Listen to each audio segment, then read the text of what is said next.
Okay. Excuse me. If I could, I'd like to call this meeting to order.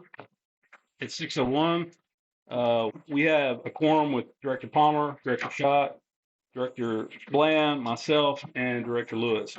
You all please rise and join me in pledging allegiance. I pledge allegiance to the flag of the United States of America and to the republic for which it stands, one nation, under God, indivisible, liberty and justice for all. Thank you. Please be seated. Okay, public comment. We have two that have signed up. If anybody else would like to sign up, you're welcome to. Mr. Hurwitz. My name is Sandy Hurwitz. We have a ranch a little bit northeast of here. We're sort of newcomers. We've only been here 22 years. Like a lot of y'all people have been here an awfully long time. One of the finest communities we've ever lived in. Thank you. And one of the things, it's better than you think it is. I love it. You would know that. The next thing I'd like to point out is that this board is doing an outstanding job, and I appreciate it. Water is one of our most precious resources, and its wise use is critical to all of us, and y'all are doing a great job. When it comes to the running of all of this, though, I'm from Austin. I lived in a nightmare world for almost 50 years, where the environmentalists were against the developers, were against growthers, and it was, when I moved to Austin in 1975, it was one of the most friendly communities you'd ever want to be in. It was a lovely, wonderful place. When I left 50 years later, it was an evil empire. People were crazy. The average level of mental health is neurotic, truly. And we, on one side, who were trying to build the community, build our homes, have water supplies, safe roads, open our businesses, fought these wars for 50 years until we just left. We just walked with our feet and our dollars. In the end, we had no power. The world took over. The anti-growthers lost their deal. Austin is now a concrete jungle. The developers built their houses and left. The only thing that was left, the only legacy for that 50 years of war, because we had no, eventually we won every battle and lost the war. It was a hostile place, no place you'd want to raise your children. And the only legacy of all of those fights, all the stuff that's cooking up around here, was a hostile environment. Nobody was happy. The community wasn't happy. And this community is sitting on, for 3,500 people, sitting on a virtual sea of high quality water. 3,500 people will eventually have zero say-so in a world that's running out of water, in a state that is out of water, that is one of the fastest growing states and areas in the world. We have no control. Long term. Short term, I can tell you, all of you, you have some control. And the only control you have are the farmers that are pumping that water out of one well for agricultural purposes. If you are not making good use of that water, the state, with a stroke of a pen, will take it away from you. The people who are not allowed to use that water, I promise you, will sell those water rights, and you will have no control. The biggest market for that now is not San Antonio, Corpus Christi, and Laredo. Y'all fought that battle and won it the first time, about what, 20 years ago? Y'all saved that water. Had y'all not done that, nobody would be in this room talking about anything, because that water would be in a 36-inch pipeline in Bear County. which is where it was slated for. Yep. But if y'all don't get together and support these people that are pumping water out of one well, it's going to be sold. It's going to be sold to these people who break up these ranches. They're so integral to the culture of our community. And they're going to turn it into 3, 5, 10-acre tracts. No restrictions, no controls. You will not create a quality community. And I promise you, for these people who think that you have control of this water, and this water board has any control of this water, I promise you that if these folks can't use their water and they sell it to these people and they put 10, 15, 20,000 houses there, like I watched in my neighborhood, you can turn off an irrigation well, but you are not going to turn off 20,000 water taps in somebody's home. So these people that thought that they were going to save this water and all this stuff that they save Barton Springs, save the birds, save that. The birds are gone. Austin's a concrete jungle, and Lake Travis is dry. For 50 years of fights, the only legacy was a hostile community. You have something to cherish. You have something to protect here. Get together, work together. Your enemy is not you and you and you. Your enemy is the state of Texas and the 35 million people that want and need your water. And 3,500 people are not going to have any say-so, any more than we have. That's the lesson of 50 years of fighting war. So again, this is the best community. I've had kids in communities all over the state, all over the country, from Maine to South Texas to Florida and in between. I don't know if you realize or not, you have the finest school system of any school system that any of my kids, grandkids, or relatives have been. Y'all probably don't know that. But I have the experience to tell you that my opinion matters because I've seen it all. And you should be proud of that. This community is one of the finest in the world. Protect your community. It's worth saying. Again, I've walked 1 million miles in your shoes. I've built one of the largest water systems in Southeast Travis County, Northeast Hayes County. I got one through the 35 government agencies. Everything from endangered species, the water usage, to God knows what. So I've walked 1 million miles in your shoes. I know what y'all are putting up. I know the sacrifices that you make. You're not home with your families tonight. You're serving. And I tell you how much I appreciate the wonderful job you're doing. Thank you. Thank you. Thank you. Thank you for your comment, Mr. Hurwitz. Ms. Brown. Okay, mine is to give you a long statement. Thank you, Mr. Hurwitz. I've lived here my whole life. I'm fourth generation. My family's from here. I agree. We have a wonderful community. That's why I raised my kids here. It's why my grandparents and my great-grandparents and my great-great-grandparents had a home here, stayed here, invested in this community. I've got 1 foot in the agricultural world, and I have 1 foot in the protecting Fort Clark Springs world. If I weren't a realtor, I would be concerned about the history. It's the heart of our town. I appreciate that you're re-examining the DFC because our spring has gone dry historically for the first time ever for 4 years in a row. It dropped almost a foot this past week. So obviously somebody's turning on their pumps. I also would like to know, Jim Burton, I think, had approved $40,000 worth of monitoring equipment for south of 90.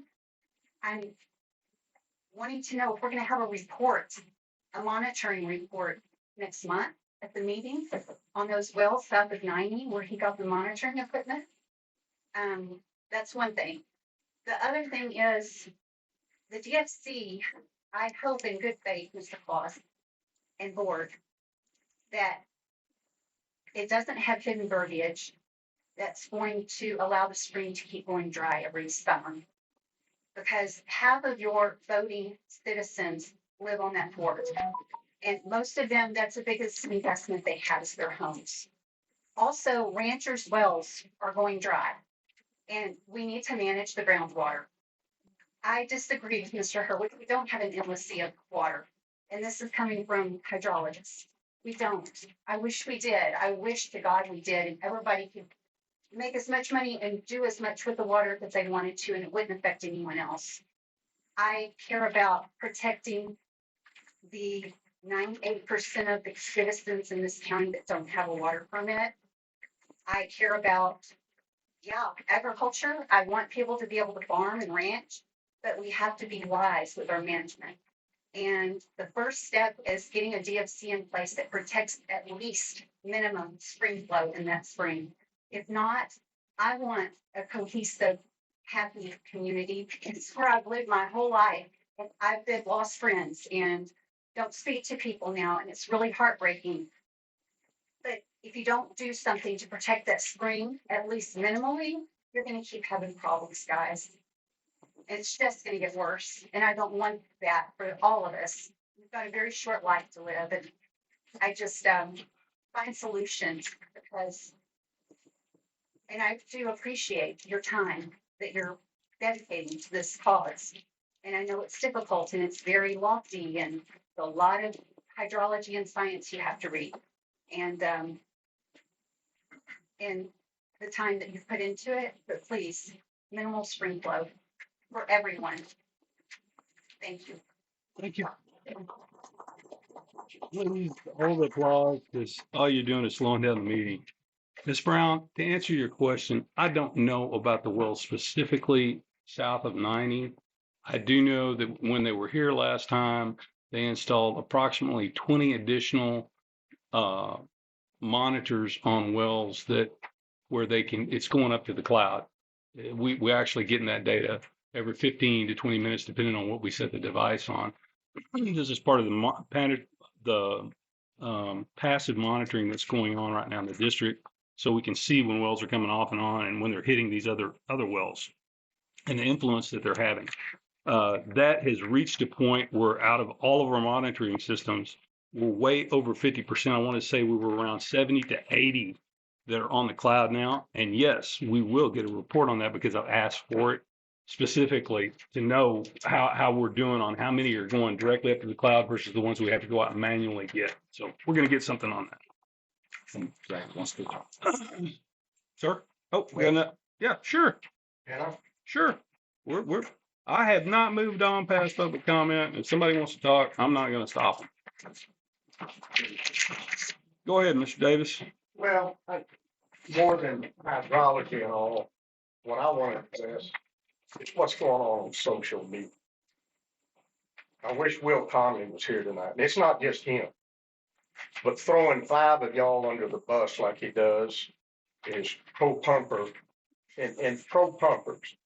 You know, you're describing us irrigating farmers like we were some drug dealer or something. It's like some derogatory term y'all came up with. You know, we're not. We're trying. I've had a farm out here for 40 plus years, and there's not a person sitting here that's not a member of Lost Marsh Springs Association that's ever come to me and asked to visit with me about water or come look at our operation. We all believe in protecting this natural resource, but we can't guarantee rain. And there's not a farmer here that hadn't put in pivots and tried to improve his efficiency and save water. But the attacks on y'all and on us as irrigators, you know, this social media creates animosity, hate, division. You know, when's it going to end?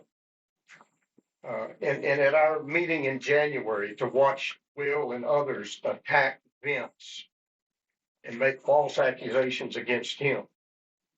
And then what Will came out this week and attacked y'all. This is uncalled for. Maybe we all need a little more humility. But we've got to come together and get along. Humility wouldn't hurt any of us, including me. Well, that's what I want to do. Okay, May I, so just one more thing.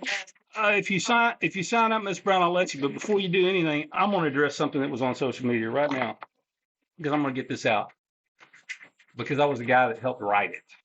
Every single voter in Kinney County has the same shake with this board.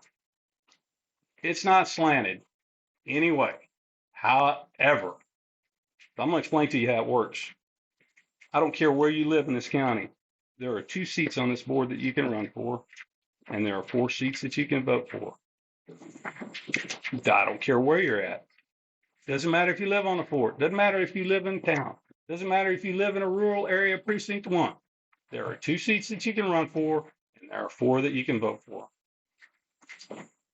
Representation on this board has been totally skewed by the names of the places.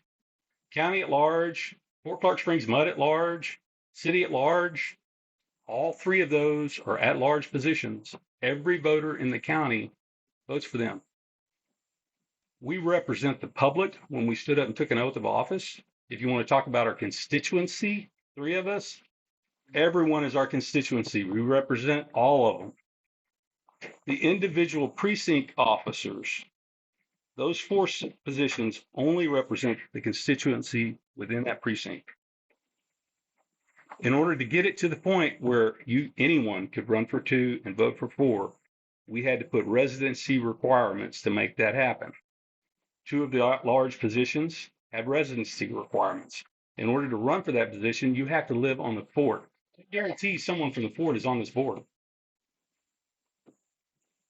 You have to live in the city to run for city at large. That guarantees someone from the city of Bracketville is on this board. That's not slanting it to anyone. No one has been slanted towards. It hasn't been slanted towards rural people.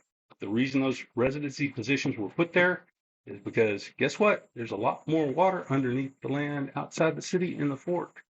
So they put residency requirements that those 4 positions had to be in rural areas to ensure that we had 4 people that were from rural areas on the board.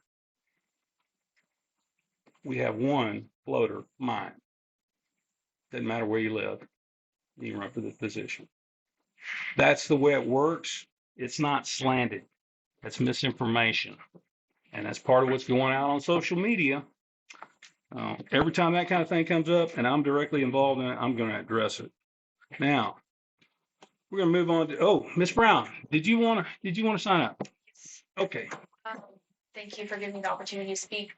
I just wanted to speak in and add to Mr. Hurwitz's point, which was great about highlighting the threat of big developers coming in here and moving our water out of the county. That is something that Moras Springs Conservation Association has been saying since day 1 and will continue to fight for, and we want to fight with everybody for. I can't agree more that that is our common enemy, and that as people, we ought to unite around that goal and make sure that this board is doing everything that they can to prevent that from happening. Because when we brought it up years ago to the board, a board member who's still on the board who's not present today, we brought up the fact that we're in the city of Laredo's water plan as an alternative water source. So people are already looking at us still, and they have been since the creation of the district, as a source of water for an urban area. And that director told us that's not true, and if it is, why should we even worry about that? So that's why we're concerned about the people on this board and what they're doing. That's how we've been received so far when we bring up these concerns. I think things still have the potential to change, and I hope the directors really do what they need to do to keep our water within this county and to keep it flowing both from the springs, which is the sentinel of the aquifer. If the spring's doing bad, the ocean of water underground is doing bad. So we have to take that as a sign. It's been going on 5 years now. Never happened before like this, where it goes dry for months on end. Never in the history of Moras Springs has it happened like this, where it's months on end that it goes dry. So this board is not doing the best it can. The board has the power to do better, and I hope we see that. And the sign of them doing better would be spring flow in that spring, even a trickle during drought times, but water needs to remain in that spring, and it needs to be on par with the average spring flow whenever we get average rainfall, because that means we're taking care of what God gave us. and that's all we can do. And also want to point out that Mr. Davis is quoted in an article that you can find online saying that he welcomed water marketers in here so that people could strike deals with people to move the water out of this county. So do your own research, pay attention to who's talking and not just the words they speak, but the actions that they present. Thank you. I checked the dates on those stories too. By the way, it keeps being repeated that this spring has never gone dry months on end, where we have data sitting in front of us that show it's gone dry before, months on end. It happens. Can you point out in a private meeting with us that this spring? I'll be glad to go over it with you in a private meeting, Gage. I will be glad to go over with you. That happens all the time. Fortunately, no, not all the time, but it has happened several times within the past, and it's in the data that we have. The spring goes dry. It happens. That's why we need to come up with a reasonable DFC that doesn't say we're going to keep it flowing all the time, because we know it doesn't. It does normally. It No. does before 4 years ago. Public comments over. Thank you. We're going to take up agenda item number 5, discussion possible action. If I'm going to have disruption, I'm going to start asking people to leave. So just keep it down. Discussion, that's enough. I'm not going to have it. Discussion possible action, district hydrologist framework A and B data. Vince, you're up. I'm sorry. No, I've been listening. I've been thinking. I want to provide a quick refresher in terms of where we started, why we're here tonight. If you'll indulge me, give me about 5 minutes, and then we can dive back into the material specifically related to Framework A, Framework B. Where we started in all this, we started because GMA 7, which is a state-defined boundary that corresponds to the Edwards Trinity Plateau Aquifer, had an associated modeled available groundwater of 70,000 acre feet. That was unreasonable. It's not defensible. We all agree on that as a community. 70,000 is unrealistic. If we pump 70,000 from this aquifer, we can pump it, but that spring's never coming back. And so it is one of those things where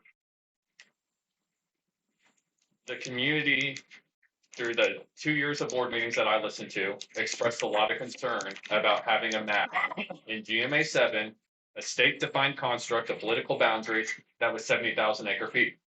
So there was never a discussion on GMA 10. There was never a discussion on the DFC specifically. What we did, my staff and I, we used that existing desired future condition statement. That desired future condition statement, which has been misquoted, misconstrued, and misunderstood 7 different ways, which was something about 24 CFS based on scenario 3 of a model run. We analyzed that. We looked really hard at that. And what we determined is that DFC statement only said one thing. About 50% of the time, spring flow on December 31st is higher than 24 CFS. And about 50% of the time, spring flow on December 31st is lower than 24 CFS. So 50% of the time, it could be 0, as long as the other 50% of the time it's higher than 24 CFS. That's the only thing that statement told us. What we did as staff, under the impression that the interest of the public was to keep that DFC, was to develop 2 options that allowed us to take that 70,000 mag down. One option was to take that down to around 6,200 acre feet.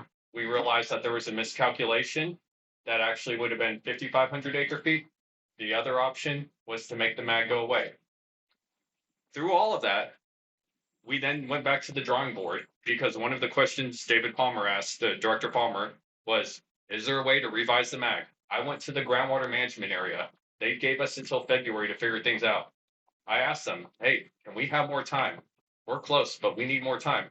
They said, we'll give you till April. That changed things, because at that point in time, this was early January, we now had time to think about revisiting the mag, which Dr. Robert Mesa said, it's got a loophole big enough to drive a water-sized truck through. That's general consensus across the community. My understanding from listening The current one, the current mag, just to be specific. the current DFC, the current desired future condition. And Has a hole so in it. that was our interpretation of the data as well, that it really meant nothing. 50% of the time higher, 50% lower. So what is a DFC? DFC is kind of our vision, our goal for what we want this aquifer to look like 50 years from now. And so what we did on behalf of the district, at the request of the district, is we then went back to the drawing board to look at, okay, there's strong interest from this community to keep a spring flow based desired future condition. What are our options? What are the different ways that we can formulate something that aligns with that philosophy, that goal as a community? So we came back with frameworks this time. Maybe that would be received a little bit better versus options. We had framework A, which is a single tier metric. Framework B, a 2-tier metric. Framework C, which was out of left field, which was moving away from spring flow, but tying water levels to spring flow and instead using water levels that we can track a little bit better. And then our framework 4 was to adopt something very similar to what Kinney County currently has, but to make it defensible. And so that was the previous discussion. Here are the different ways we can think about the DFC. At that point in time, the board said we like framework A and we like framework B a little bit better than we do C and D here. Can we evaluate those further? So what Alyssa and other staff at Freese and Nichols did is we went back to the drawing board. We developed tables and calculators to make this process as simple as possible, not to complicate anything, but instead of delivering a 200-page report, I think this go around, we delivered something that was about 17 pages long with very simple tables. You look at the table, you go across the top bar, that's the number of years. You go across the sidebar, that's the spring flow, and you kind of look at where those intersect, and that tells you historically how many times that DFC, that desired future condition statement, would have been met from 1940 to 2025. Simplified it as much as possible in a simple graphic. Yeah, I might add, I've been working with spreadsheets since DOS 3.0. That was a lot of work, And and you did a phenomenal job putting it together. credit to Alyssa. The Outstanding. the back end on that thing is truly remarkable. But the goal was to simplify things, not to hide things, not to complicate things. Here is a simple table anyone could look at, and based on the historic data, this is how many times that DFC statement would have been met. Now, framework 2, which was a 2-tier metric, a little bit harder. There's a lot of different ways of thinking about a 2-tier metric. You can look at it as a monthly 2-tier metric for that second tier. And when we say a second tier, a lower tier, which accounts for drought. You can look at it annually. You can look at it just as a second low tier without there being any drought ties. So that one gets a little complicated because there's 100 different ways of thinking about, here's our top line, but what do we want that bottom line to be? The top line's easy. It's the bottom line that complicates things here. So we thought about it in a way to where we were using data that we had, which was the Palmer Drought Severity Index. We were using data that goes back as far as our spring flow data, or at least as close as we could get it to go back to our spring flow data, as a way to continue this historic evaluation. There's nothing that's magical about the Palmer Drought Severity Index. It's the data we currently have to use. Ideally, in the future, we'd be using spring flow, we'd be using water levels. We would have identified water levels. We would have identified spring flows that correlate to different drought triggers, drought thresholds, and we would be using those. We don't have that data currently at our disposal. We will 6 months from now, and then we'll have better data 12 months from now. That's currently what this board has contracted Freese and Nichols to provide.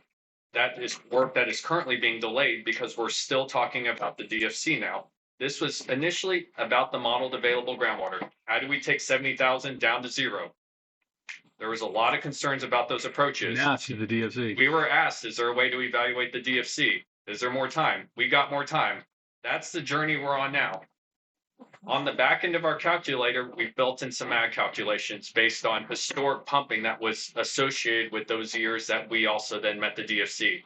Those historic pumping ranges, I wish he was here, he would love this, are right between 7 and 10,000, just where Dr. Hutchison said the pumping should be. We lean a little bit more towards what we call our P75 level, which is the 75th percentile, which is going to be closer to the 9,000 range on a lot of these numbers that we were playing around with that we thought were reasonable. So that's another piece of this conversation. We don't decide what the modeled available groundwater is. But one of the things that the board has encouraged GCDs to do is to think about what that modeled available groundwater would be based on their desired future condition. We've also built in that already as part of what we can discuss tonight, if there is interest in going there. But the first thing we need to do is figure out what our top line number is, because that top line number, in my opinion, should probably be the same in a 1-tier versus 2-tier approach. That top line number, in a way, shouldn't really change between the two. Maybe you tinker with it slightly, 1 year one way, 2 years another way, one CFS up, one CFS down. But really, we should be able to reach general consensus on what that top tier number is. Now, the question then becomes, do we want to go down the 2-tier route? How do we go down the 2-tier route? But the thing that we also want to point out tonight is we've been using Palmer Drought Severity Index because it's easy. We have that data. We do not have to include that in the desired future condition statement. We can just say drought. We can say exceptional drought. We can say whatever we want, because at the end of the day, this DFC does not protect the spring. This DFC is a management goal. This DFC This lets us build the tools to protect the This- spring. provides us the support to build the tools that protect the spring. So if we pick 17 CFS, we pick 24 CFS, 15 CFS, none of those are going to protect the spring, but it's the tools that this board uses, the tools we put in our toolbox to protect the spring. That's the goal. This just gives us support for then creating those tools down the road. This goes back to Greg's comment at the last board meeting. The DFC itself, there was a question asked of, who's held accountable or who's managing this? The board, at the end of the day, uses this to inform the management plan. It's those rules that the management plan then leads to. That's where all the teeth come from at the end of the day. So just wanted to provide some clarity there. We don't have to include Palmer Drought Severity Index in the statement. It's just a useful way of thinking about these things. In terms of 1-tier versus 2-tier, Alyssa and I, we were talking about this earlier. 1-tier is a more restrictive DFC because it doesn't give you the default fall down number. Now, you can design a 2-tier that then does say minimum spring flow shall not exceed X number. This goes back to the conversation we were having at the last board meeting. Is that reasonable for a desired future condition when we know climates are getting drier, when we know historically the spring has gone dry? Those are all things that this board has to consider. We have to provide something that's reasonable to the groundwater management area, GMA 7, which manages or which provides regional water planning support for the state water plan as a collective of 22 GCDs. So this is a planning number. However, this planning number then gives the board justification for developing rules and management strategies that then protect the spring. All right, I'm done. My read on this whole thing is we're building a 3-story house. First thing we've got to do is have a good DFC for foundation. Second thing, we've got to have a management plan that can include a drought management plan within it. That's the second tier, second floor. Third floor is the rules that support all of it. If you don't start off with the right one at the bottom. So I think what we need to do is focus on coming up with a 1-tier number to start with. The only way we're going to eat the elephant if we're going to do 2 tiers is to come up with a 1-tier anyway. I don't see really any particular justification in saying 1-tier ought to be different than the high number on 1-tier than off of 2. So I think we ought to eat that elephant first, eat that bite first. Let's figure out what we want to put on the top number and then move on if we're going to try and go 2-tier. This is all about recognizing the fact that drought affects the spring and that it's getting drier here. I don't mind a 1-tiered system if it's more restrictive. I think it's all a matter of where you're picking your failure rate. And that's where you get into those percentages when you're looking at the graph. If you stick this at 100%, you're creating a DFC that you can't build off of because it never fails. And we know it should fail during drought. It's going to from time to time. There's no way to get around it. We see it in the historical data. If we set it too low, it's way too restrictive. So the question is, what do we put the top number at? 15 is what was in there. What does everybody think about that? Or 17? Let's work around the table. Can she pull up that? Yeah, she can Again, run. it's really Yeah, Alyssa can run anything for us that she Wes, needs can I to. ask Vince just a couple questions just on the one tier thing? I'm with you. Let's see if I'm with Mr. you. Lewis has No, she anything can- else that he's No, asking. just so before we we can have jump the, off here. No, you're good. just so we can have the graph to look at. Yes, ma'am. Okay, we're gonna get to everybody. This Everybody gonna right get a here, I shot. think. This is it right here, right? Well, if we change the number, She it's has gonna, the net where she can change the it- numbers. yeah, to when we look at. change the number, all the percentages will change on the run out. So go ahead. Talking about the Palmer Drought Severity Index or not in the verbiage, Vince. You gotta help her out. Go ahead. She can share the screen. Does she need to be the host of it? Let's see. By the way, he explained to me the lag time you were talking about. I see that as a problem.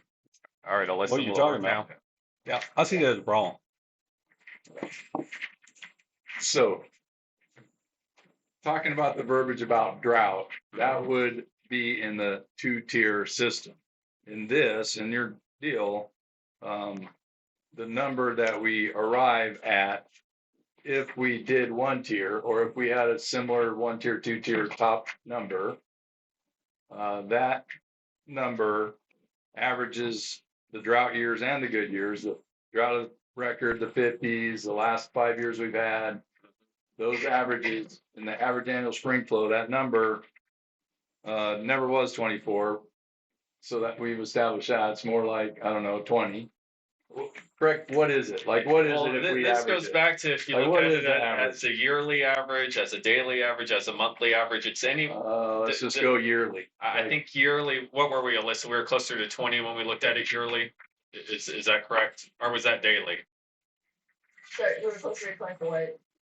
Whenever we looked at the variability in terms of how you were calculating average annual spring flow, we noticed that there was a range if you looked at it as daily measurements, monthly measurements, or if you looked at it as the annual measurements. No, she's. And I can't remember which way it brought it up higher. Maybe it was the daily because that, or no, it would have been annual because more recently daily are weighted heavier because we have more of them. Because the 1 tier time frame would be 1 year or longer anyway.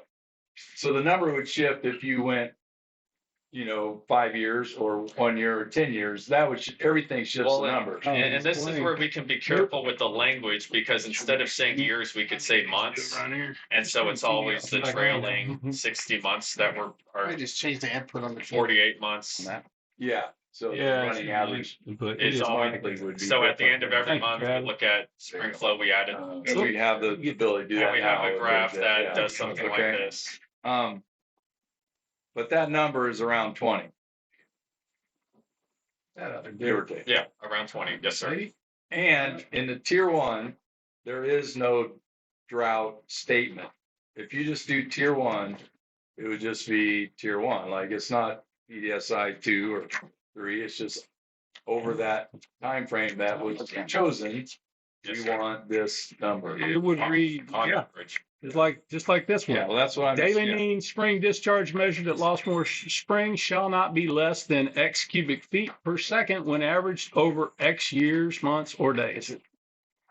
Yeah, that's kind of the simple example of how the statement would read. We would just set it, this is what we expect to be at. Because, and I think got the minority opinion here, and I've told you that I think Barton Springs is a good example. And they go, and you're well aware of what they do, but they classify tier 1 essentially as when they have average annual recharge. Now is tier 1 in their DFC statement? Yeah, so it Okay. says during average recharge conditions. Okay, you're talking Right. about the tier 1 of their DFC because Yeah. they then also have drought management tiers as part of a management strategy layered into that. Right, so they have a certain number that they average out during average recharge conditions, Right. which is basically not drought. Average recharge, maybe it is, I don't know, whatever, it's something, they say, that's what they say. And then they go on to say, when it's extreme drought, we want minimal flow. Right. Right, so, and I would also say while I'm at it, just whatever, that second tier, because I am a fan of the two-tier system, and, you know, maybe that's not what the majority board wants, and that's fine, that's the majority of the board, but even if you picked a two-tier, like, let's say you wanted, pick a number, 4 CFS every month when it's extreme drought, and you could beat PDSI 3 or whatever. Yeah. If you did that, the realistic expectation isn't that it's going to stay 4 CFS forever and never go dry. It's just gives you the tool, like you're saying. If it does go below the number you picked, 4, then that would trigger action by the board to curtail pumping, essentially. Well, and If you created that tool off of that DFC, it would. But Yeah, you have that's to, what I'm saying. you have to Yeah, create the sure. subsequent, you have to Sure. create, it gives you the option to use that though, you can create in a that, variety of different ways. you can create that same tool without that as part of your DFC statement. So this is where I think we've gone off You the could. rails a No, you little could. bit here. Yeah, no, you could. We've I get it. assumed that the DFC is the law. That's so The that's- DFC is just, here's our goal. The Yeah. laws are the management plan and the rules. And so Yeah, this is yeah. where I think we're trying to align the DFC in a way to where it doesn't need to be aligned. Now, I hear you and I No, yeah. understand that you want a minimum established spring flow, even if it's just a trickle. I caution you from Barton Springs though, because they're using their historic low spring flow average based on the historic drought in the 50s. Yeah, and they have to keep And then flow. because they they have an expect to keep endangered 6.5. right. But if we use that same train of thought, our number would be 0 then, because we know historically we've been at 0. They used where their spring flow was historically low to establish the bottom end of where they never wanted to be again, because that was during their worst drought. So if we use that same train of thought, we're then closer at 0. We're putting the cart before the horse. Yeah, I And know. until we get the DFC, we can't develop any of those tools. So And So- we have had endangered species that are dead, and it's likely that we still do. And we don't really want to kill them if we do. Someone should find them. That would change a lot of things here. well, I don't know about endangered, but I know the threatened ones. Threatened The species. threatened ones sure do pop back. 'Cause And I've then, seen them do it. whatever, and that's in the management plan, the drought plan, we'll get there, but it is our responsibility to be good stewards of this resource and to Absolutely. protect everybody, and I hope Now, we do that. I do want to clarify the point about one being a bit more restrictive. The reason for that is because most of the time we're in drought here in Kinney County, which means most of the time we're going to be operating on the drought level. If that drought level's 4, that's our low bar. And so when you set something that's 1 tier that doesn't give you the fallback to a low drought level, it doesn't matter if it's been 4 to 6 CFS for the last 6 years, because your DFC is up here at 15 CFS. So you're way below the DFC. When you have that drought in there as a fallback number, it's actually giving you protection that becomes less restrictive at the end of the day. Because if we're in drought 90% of the time here as a community, and we're looking at Palmer Drought Severity Index, we're looking at local precipitation data, and all of it tells us we're always in drought out here, we'll always be on that lower level. And so when you adopt a 1 tier, it's looking at the last 48 months, the last 60 months, the last 72 months, looking at that rolling average. And so when things start getting bad, you have to Maybe a while before you get out of it. and so you have to be a little bit more forceful in terms of the drought management strategies you're then putting in place to make sure you can climb back out of that deep hole you got yourself in. Whereas when you have that 2-tier number, you're actually giving yourself some more grace at the end of the day. So that's something I did want to bring up and walk through here. I want to be perfectly clear. I don't have any problem with the 2-tier system, but I don't think we're ever going to get there if we can't establish the top number to start with. Can I ask a question? Sure. Vince, if you have a 2-tiered system, because you have that bottom tier to protect during drought, could you then make the top tier lower than you would if you had a 1 tier, so that when conditions are good, more pumping could occur, so you could have a higher MAG? You have a 2-tier system, would that enable you to have a higher MAG? Pumping won't be reflective off of what you set that, what you set the number at. So we're operating without a groundwater availability model out there. Right, I know. So we have to develop a quantitative approach, something that the Texas Water Development Board can get behind. At the end of the day, they're still the ones that are going to decide how they want to calculate the MAG. But if we can make a compelling argument of here is a quantitative approach that you can use to create a MAG, we generally know where that number is going to be. So in theory, yes, if we had a groundwater model, but we don't have a groundwater model, which means we have to rely on the data that we do have. And that data we do have is still going to kind of put us right around the same spot at the end of the day. No matter what the top number is. It's going to maybe go from I 92 get you. to 97 in terms of acre feet. So it's because we have to work with the data we have, because there has to be a quantitative approach to coming up with the MAG. And the only thing we can use for a quantitative approach is that data. Thank you. House Bill 2078. All right, Ms. Marsh, you had a question? So I'm looking at this language, if it's the same as what I seen before. Daily mean spring discharge measured at Los Moras Springs shall be no less than blank cubic feet per second when averaged over years, days, months, whatever we decide, except during drought conditions. That's in the 2-tier, yeah.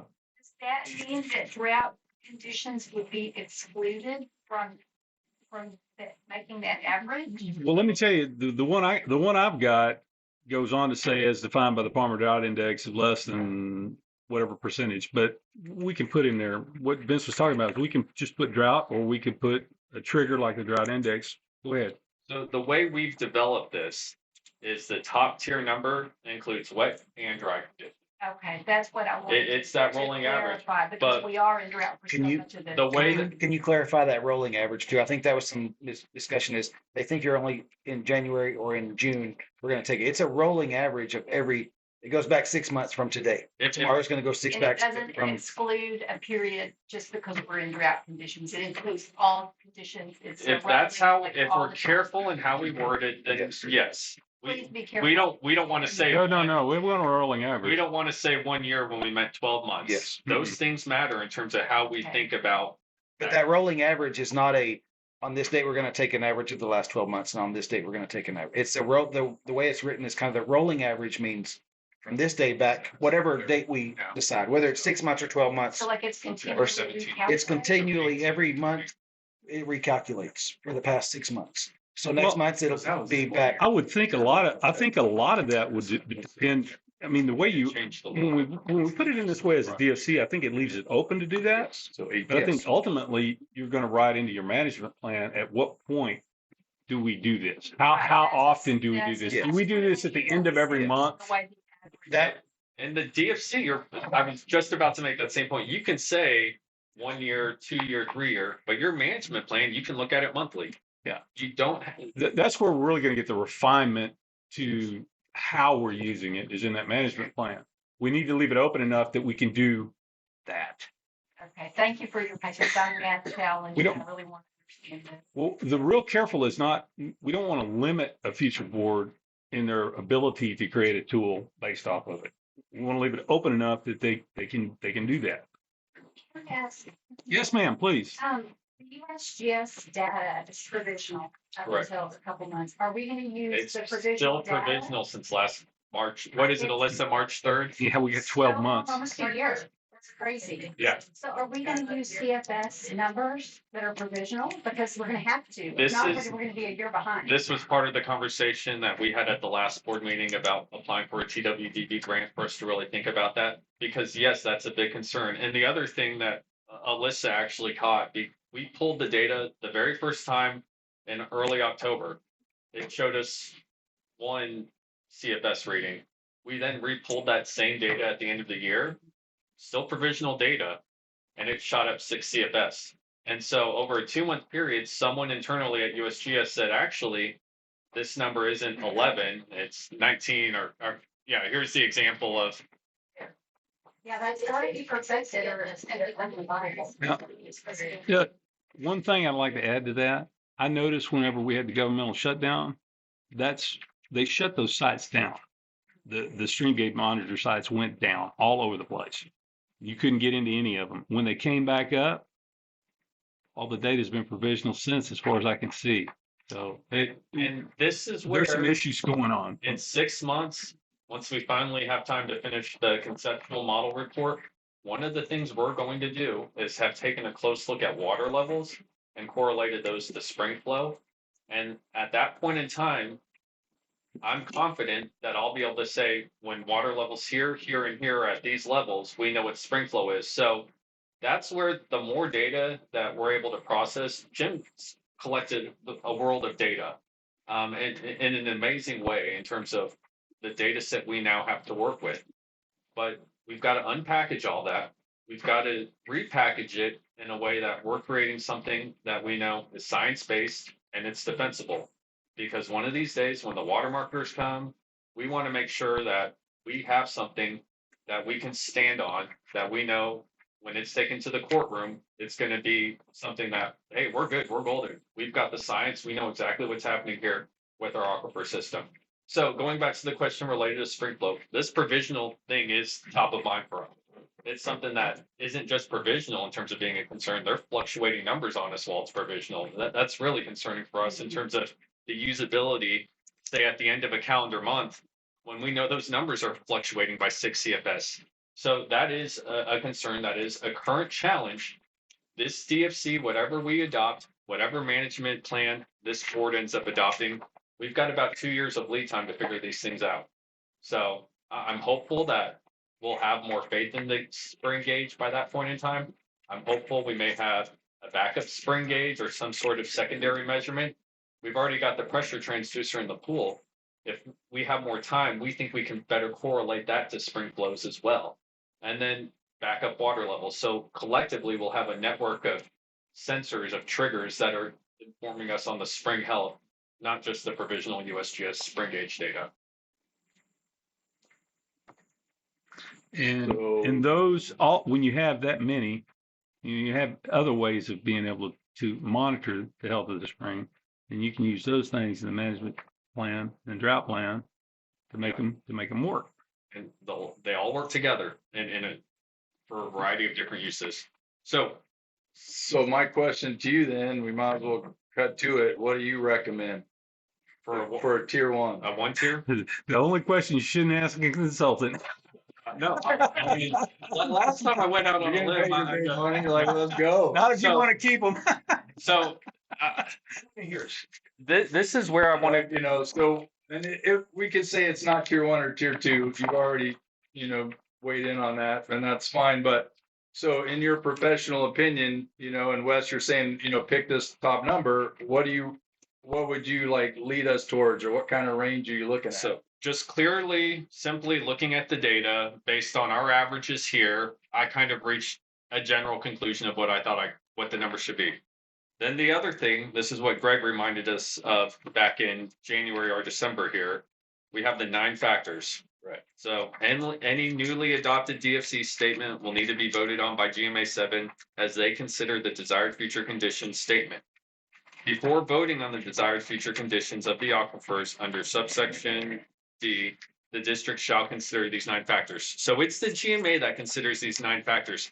However, we as a district that we're creating the new DFC, we have to be able to support this and help provide the DFC with the GMA, the groundwater management area, with guidance on how we believe these 9 factors are playing together to allow us to move forward with a newly adopted DFC, because they have to vote on this and you have to have 75% approval. So I didn't realize they had the bar that high. Some of the examples that are given out there from Texas Water Development Board are, you don't want to set a DFC that is in complete conflict with your neighbor's DFC. Like, you don't want your DFC to be at 100 when theirs is at 0. Y'all are neighboring counties.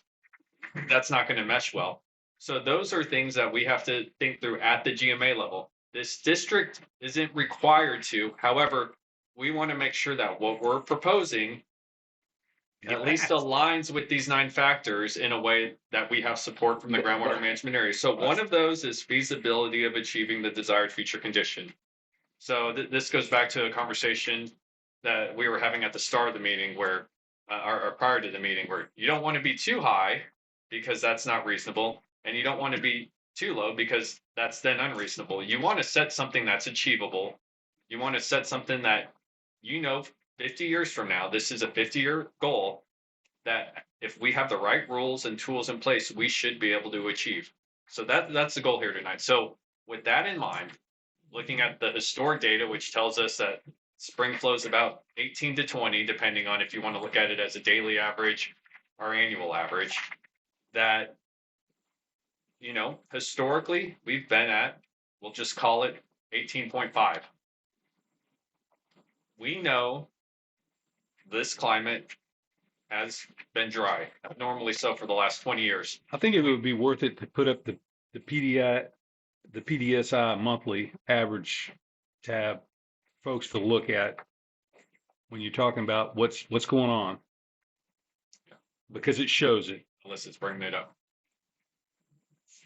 And so when we're thinking about, okay, we had a really wet climate, we've transitioned towards a drier climate, all the future climate models are telling us we're going to be drier.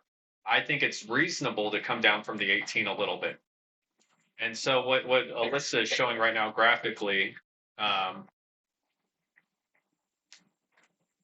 this is based on PDSI once again, and we're at 1996 right now. I think we're working towards 2011. Well, it's really good to look at the drought of the 50s and the severity factors in it, and then come down and look at the ones that have subsequently happened. Do you mind zooming out a little bit more, Alyssa? Also, if you don't mind, I can provide a little context, because this might be a little funny without the context. So this is a data table, this calculator, and what it looks at. So one of the ways to solve this. Yeah, turn her up. That's what I was looking for. Here we go. Sure, you want to look at me? I'm getting you. Okay, cool. So this is a data table that we set up to help with the calculator for different scenarios. So what we're looking at here is if you wanted to look at the average Palmer drought severity index over 1 month, that's this column. If you wanted to, what's the average Palmer drought severity index over the past 2 months, and then 3 months, and so forth. So as we go along this horizontal axis, we're just increasing the number of months that we're averaging this value over. And then as we go down, this is starting in 1940. So every month we just, increase the amount of data available. And as you can see here, so like for example, April of 1943, if we wanted to look at the past 4 months, the average Palmer drought severity index, we would intersect this line with this column, and it'd be negative 1.77. But then what I also did was I color coded it. So if the Palmer drought severity index indicated that it was a relatively wet period, that's this blue. Yellow is mild drought. This peach color is moderate drought. This red is severe drought, and this darker red is extreme drought. So just a little context. And so visually, you can use this to kind of compare droughts just by looking at the color coding here. So this first one that Alyssa has, this is the 1950 drought.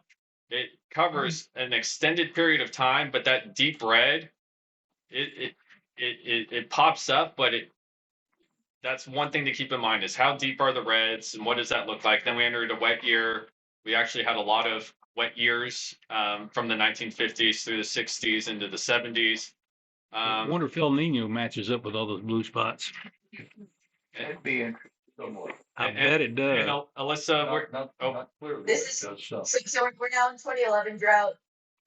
That's this 2011 drought right here. But then if we look at the current drought right now, so like we're not even over the hump, and That's very scary. dark red. and so this last 2 years here is all dark red. And so we start off where it was kind of a mild drought, but it's since progressed and it's been relentless ever since. Where when you compare this to the 2011, do you mind just scrolling back up slightly? The two don't even look similar. I mean, here we've got some blue. Had it's some relief in the middle of that one. mainly some yellow with a small deep red. Here for the last 18 months, we've been in the deep red nearly that entire time. So this was one thing that, as we're thinking about the desired future condition, when we think about the feasibility of achieving it, we know the climate's getting drier. So by default, we should probably be picking a number that's a little bit lower. than what that historic average has been from 1940 through 2025. Just knowing that 50 years from now, we're probably going to be drier and hotter than we are today. So going back to your question, David, I think that number, when I look at this graph here, I like the way 15 looks and I like the way 17 looks. You could say I like the way 16 looks too because it's in between. But the reason I like 15, the reason I like 17 is because on 15, you could go out to 7 years and your success rate, I was at 8 years, is at 90. 90. Yeah, So 89. 9 out of 10 years, you met the DFC based on that being kind of the way you're looking at things. If 15 is too low for you, I like 17. And 17 works if you go to 5 years because you're almost at 90% there. So in terms of thinking about what the historic average is, what the historic data has shown us is at those two numbers, at those two average years in the averaging window, you're meeting the DFC about 9 out of every 10 years, which isn't perfect, but I think it's reasonable. It's aspirational for what we want this spring system to look like 50 years from now. And that's, the state wants us to be 80, 90%. This state doesn't tell us how we do this. No, but But they're not going to approve something that's 60%. If we picked Yeah, a they number that will. was 60%, Yeah, they would. well, Is that something No, too, they Vince? would. Let me clarify this. So if we pick, well, we almost went non-relevant. If we would have picked non-relevant, they would have approved that and we could have done whatever we wanted and they would have been fine. And we could have pump, baby, pump, and that's there would have been no DFC. And not to say that we would have, but we could. And that's the problem with Valverde right now. And we don't want to go there in this conversation. But, you know, if Valverde's non-relevant, that can cause our people here some issues too, big time. But anyway, it's not the subject. But if we No. picked a DFC that was like, we want to have 30 every year and it's 8%, that leaves more water in the ground because we would just curtail like crazy. And that would be good for GMA 7. but no, that GMA doesn't mean curtailments happen. So- That just sets the But I mean, DFC to if build a we did, tool. though. Texas Water Development You got Board, jumping to the end. Texas Water Development Board, as long as the GMA has thought about these 9 factors, should accept the DFC. Yeah. I don't think the GMA will accept a DFC that's not reasonable. We are in GMA But 7. why would they not be happy if we like said, yeah, we're just gonna shut down all, why would that make them mad? Why would they Because care? if this district decides to go with a DFC that's 30, they're going to be hit with a protest 90 days from now saying that that's not a reasonable DFC. And as a board, they're going to have, as the Yeah, then they would GMA, have to fight that. as the GMA, Like, they're I'm going to not have. saying do that at all. Don't I'm just interrupt saying him. don't Let him make- finish. So we have to make sure that whatever number we pick, we'll have support from the GMA for. Right. So we're watching this play out in GMA 12 right now. GMA 12 is where all the pumping's coming from. This is Vista Ridge Pipeline. This is the Lost Pines Groundwater Conservation District, the Brazos Valley GCD. We're talking a couple 100,000 acre feet. You've got 4 powerhouses in that GMA right now. They are arguing, and when I say they're arguing, they are trying to figure out how they can all have what they want in a way that aligns across the GMA. And there are some districts that currently are not happy in there that are going to get outvoted. So this is where you have to align with your other GMA members. Yes, having a higher number means there's more water in the aquifer. I see the point you're I'm making. just like devil's advocate. But basically. at the same time, them as a GMA, they have to pick a number that they believe is feasible of achieving. And so if we go too low on the spectrum here, if we pick something that's in the 50s, there will be an open discussion. They're going to ask Dr. Hutchison, is that reasonable? And then based on his response, they're going to say yay or nay. Maybe let me just throw this out there right now too. What you said before, and I guess it's putting you on the spot, but you said our old DFC was 50-50. 50% of the time it's higher on average, 50% of the time it's lower on average. So if we're on here above 50, we're better than we were. There, it was wishy-washy in a way to where you could be at 0 for 10 years. And then you could be at 24.1 the next 10 years and you were still meeting the DFC. Dr. Hutchison developed the way of taking rainfall and Right. making it part of his statistical, Yeah, so I don't know. So if we were 50-50 before and we pick 70 now, aren't we better? well, we're no longer wishy-washy when we pick 70 now. That prior DFC was, Where are we going here? 'Cause I'm we're just saying going what the in goal circles. is. Like, to me, picking an 88% number that we make 88% of the time with continuing to do nothing doesn't make sense to me. Like, we haven't done anything to manage the water necessarily So because we're our gonna- mag's been we're gonna- 70. We're gonna pick a DFC to make us do something is what we're gonna do now. We've got to pick a DFC Yeah. that we can build off of that's reasonable. No, If you well- pick one that's unreasonable and you build off of it, you're just gonna get beaten court. Simple as Well, that. that doesn't mean it's unreasonable. You could pick a number on here that's 60% and it's fully reasonable if you do the right things. If you have a management plan and a Okay. drop plan that Are works. we gonna pick a number or are we gonna pick a percentage first? May I ask Well, a we question? shouldn't No, pick no, a no, number. My point is, Wes, is that we shouldn't pick a number that automatically is met 88% of the time. You don't have to do anything 90% of the The time. number doesn't and you win. determine, the number does not determine whether you make it 88% or not. That's the years that you average. It's not the number No. that determines that. No, if It's you the years of averaging window. If you turn it back down to 3 years of averaging window at 17, that's 75%. you make it 75% of the time without doing anything. No. Yes, this is no, it's not representative of not doing anything. It's based off of the historical data. Yeah, historically, you make it just by what happened in history. You just pump That- whatever you pump. That's You just right. deal with whatever weather you got. Because historically, you it got. shows that, And- we're not going to deal with the amount of rain that we have. We're going to make it. No, I don't get this. And- I cannot well, see where you're trying to head I with this. think the historical context is very useful because the concern is that pumping is going to go up. The historical context does not have pumping going up. The historical context has pumping between 7 and 10,000 acre feet. So we're using the historical context to guide us.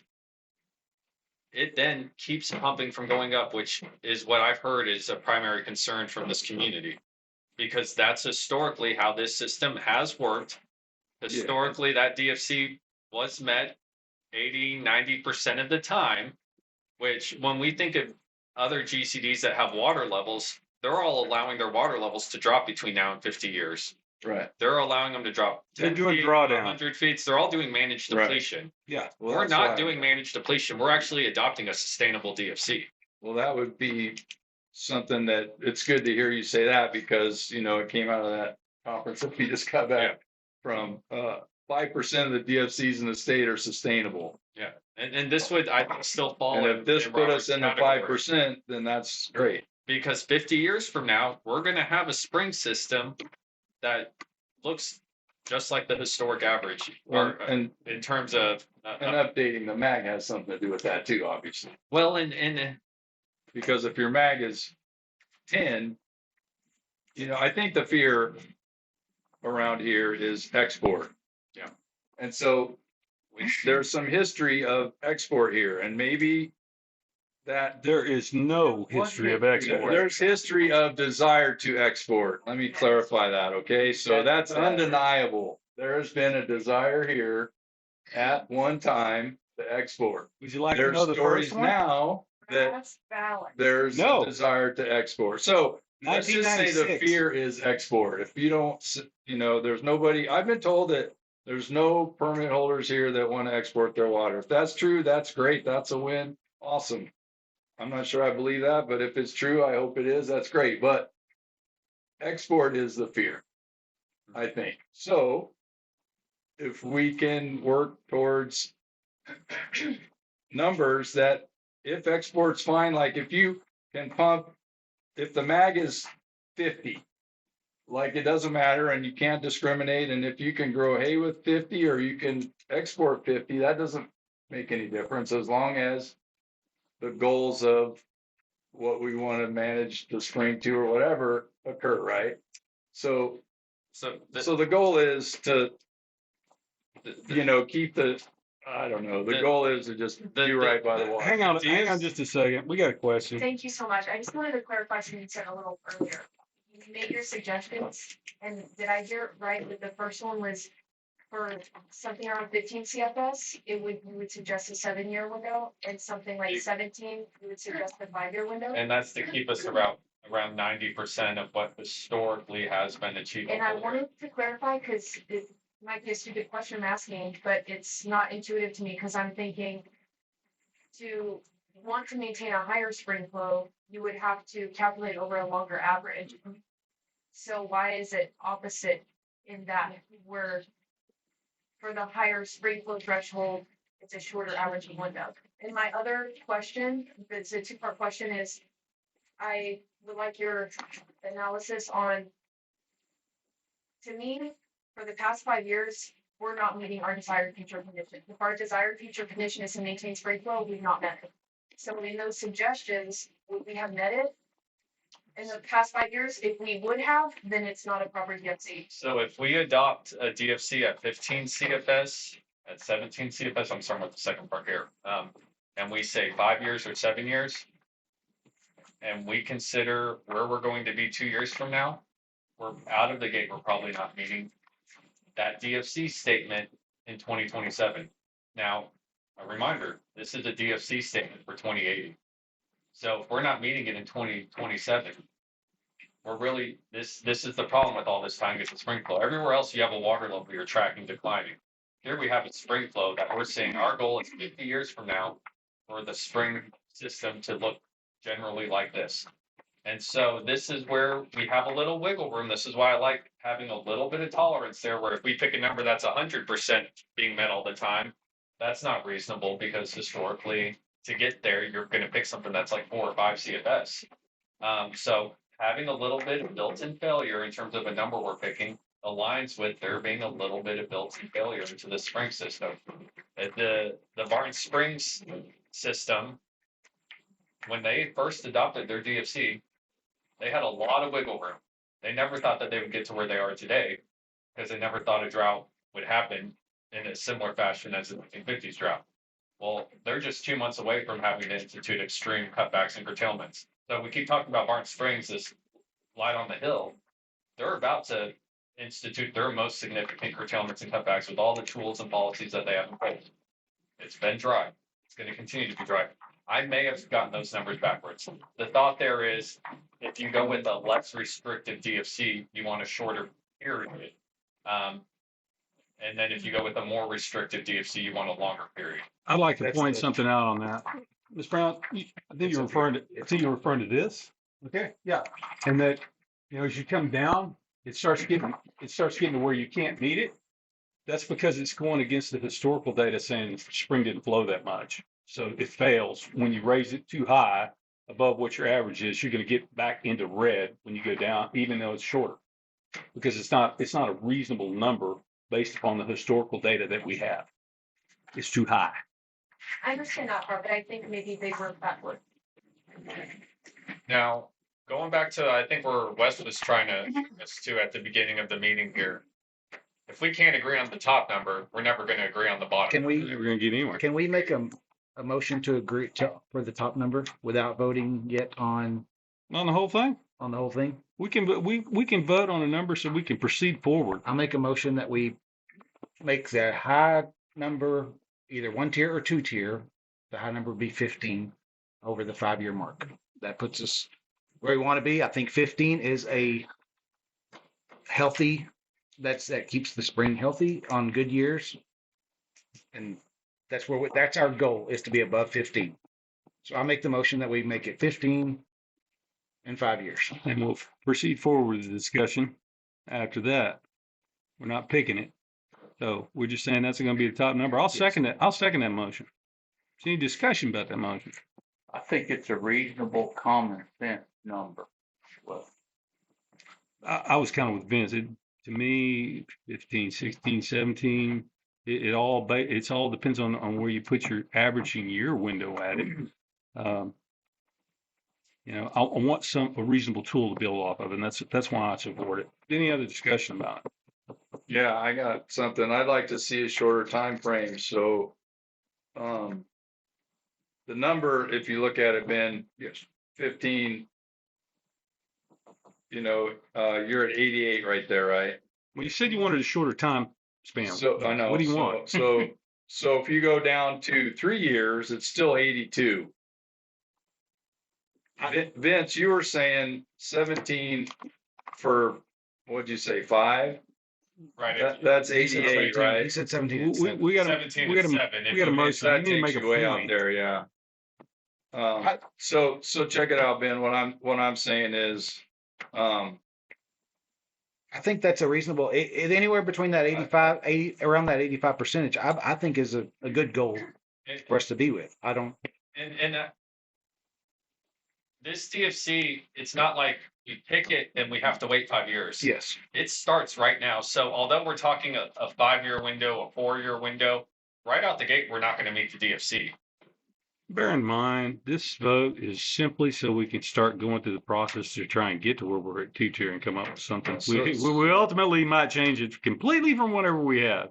This is so I trying to could, run the road. so I think I could be on board with like 15 and 3, but 15 and 5 seems too long of a time frame. We used to be 24 and 1, and we're going to go to 15 and 5. I think that's Well, not a good trade. The 24. So, and I I'll say hang on. I my want to clear thoughts- something up real quick. It was stated that the DFC was to keep the spring flowing when it was at 24. That's completely false. That DFC did not make that spring flow 24. It was a DFC to measure it at the end of the year and see if it was flowing that much. And that was it. It could be dry half of the year and you still meet that No, DFC. it's 50-50 or whatever. So, and I'll tell you my thoughts on this. This is a 5-year plan, correct?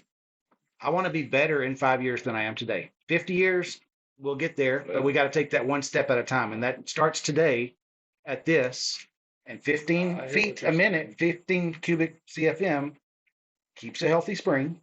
Would you agree? It depends, man, how you do it. Like, What do you think keeps a healthy Well, I spring? mean, What do you think keeps a healthy spring?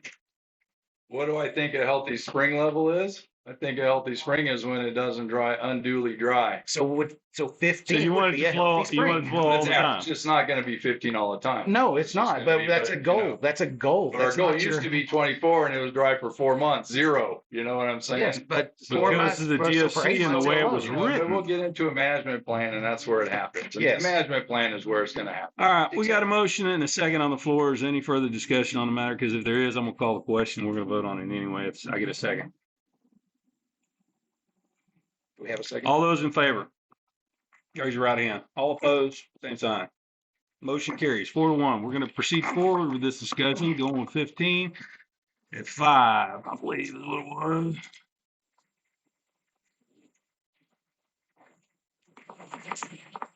All right, now let's go forward.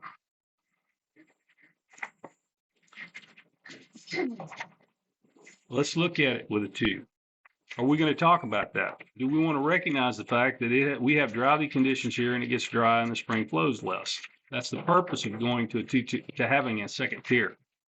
Yeah, I'm definitely pro 2 tiers, but I don't know what you guys are. Well, I'm going to be honest with you.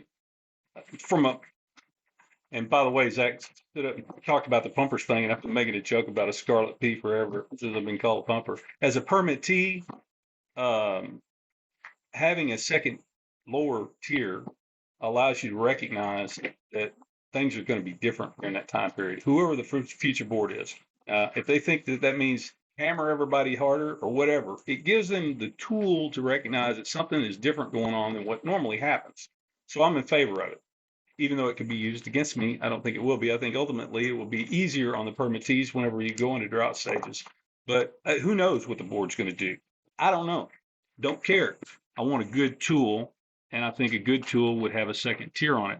The question is going to get into trigger. What triggers that? I think the easiest way to do that is just say drought. Let it figure it out in the management plan.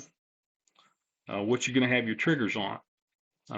Like Vince was talking about, ultimately, we need to have multiple things looking at that spring, well levels, CFS, what's in the enclosure, and using all of that to make the determination of, oh, hey, it's time. It's time to kick it into a management deal. we've got to cut back. So I'm in favor of it. The question is, what do you want to put a bottom number at? Well, I'll wade into that quicksand, but going back to what Barton Springs does, I don't know, whatever you're talking about, the good and bads of Austin, but, Barton Springs does still flow. So that's, they must have some success with what they're doing because it's flowing right now. And it'll probably keep flowing because they're about to go, extreme drought and do what they need to do, and they got the power to do what they need to do. But the time frame on the low end, to me, would be non-negotiable, essentially. When they do that, they say they pick a number which is negotiable, not below this. You could pick. Whoa. I don't care what they do. Tell me what you want to do. Let me talk. I don't care what they do. Tell me what you want to do. What I want to do is what they do. I think monthly, if you do a second tier, you have to do it on a monthly basis. Not on a, because if you don't do it on a monthly basis, what are we you're doing on a the monthly? same thing you were doing anyway. What are we doing on a monthly basis? Second tier. You would do the second tier. It would say something like this. Explain it a little bit better. Okay, here's what I would suggest it reads. Spring flow at Las Moras during extreme drought conditions, including those as severe as the recurrence of the 1950 drought record, shall be no less than, pick a number. No, you pick the number. 5 CFS average on a monthly basis. That's not to say that the spring won't go to 0 because it will. But when it gets below 5 on a monthly basis, that gives us the tool to do something. That gives you a knee-jerk tool to react in a month because it fell below 5. Yeah, if it falls below 5 for a month, that's not funny. So my question on that one is going back. That's ridiculous. That's what they do. That is and an it works. absolute ridiculous. It is not ridiculous. If we follow the USGS deal, there's a 6 cubic feet per. There's a 6 CFM. It's moved that much. Don't let him finish. When they publish it to when they make it. In history, they found an example of that, but it's not that inaccurate. I think that's all we have to look at is the history. Well, and we move forward. And that was only based on one data pool, our first data pool. So we don't know how many times that's happened. We just know that it's happening now. Pulled it. A month later, they changed it. What we can run is how many times we would fail in the historic deal over the historic period, how many times we would fail on a monthly basis. We can figure that out. It's going to be a whole lot. I don't think we figure that out, but well, you could run the numbers, Alyssa. You can weigh in on that. I thought we said if we did it that way, that the number stayed pretty high, but maybe I was not hearing it right last meeting. But the last one was we were going to average it on a year when you wanted the cap on the bottom. Now we're going to do it at a month. I don't remember. So what would it be, Alyssa, if the second tier, what would the success rate be? I don't know. Can you tell us this? Question. Do you want to see it with the Palmer Drought Severity Index or just looking at discharge only? Discharge only.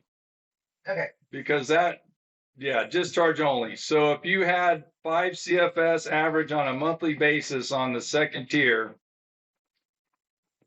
what would that move the line to on the success rate? 87%. Sorry, it takes a second to update the spreadsheet. And if we scroll through, we can look. And Alyssa, the way we've developed this, correct me if I'm wrong, you always evaluate against the first number first, the high number. And then if you're not meeting the high number, you then fall down to the low number. Is that correct? Yeah, let me put together a logic chart real quick because I think that makes it easier the way we did this was to where you had 15. If you weren't meeting 15, you then fell down to the 5. So you had a second chance at meeting the DFC. The way this specific tool is built. So this percentage follows that logic. So it's not and it's not what I'm talking about. It's either or the way we develop That's how they do it there too, though. That's what this logic assesses. Right. They don't expect to have 50 CFS every 7 years when they're in extreme drought. Well, right, but this is without the drought, so we had to develop how we wanted to fall down to the Yeah. second number. So if we plugged in drought with this number, it'd be a different percentage. Can we look at that? It would have to, it'd be based on Palmer drought severity index, so we have to select a trigger. We can look at that. Look but forward. I'm just- Three. So like you said, we operate at two or three. We're one or two all the So time. it make it It's three gonna or be four. three or four. Don't use Palmer drought severity index. Well, right, You can but the decide way- what your own extreme is. Right, but the way we That's had to for us to develop look that at this. tool, we had to say, are you passing the top number? If no, are you passing the bottom number? So it gave you like a mulligan on it. That's how we developed that So calculation. that's still accurate. That's still fun. We're gonna see if it's different. It is. So I personally think that There we go. games the system in a way to where you promote the lower number always. And then we And so can when change you have this to 30 negative CFS, 4 it if you encourages want, people to draw or. down to 5 very quickly.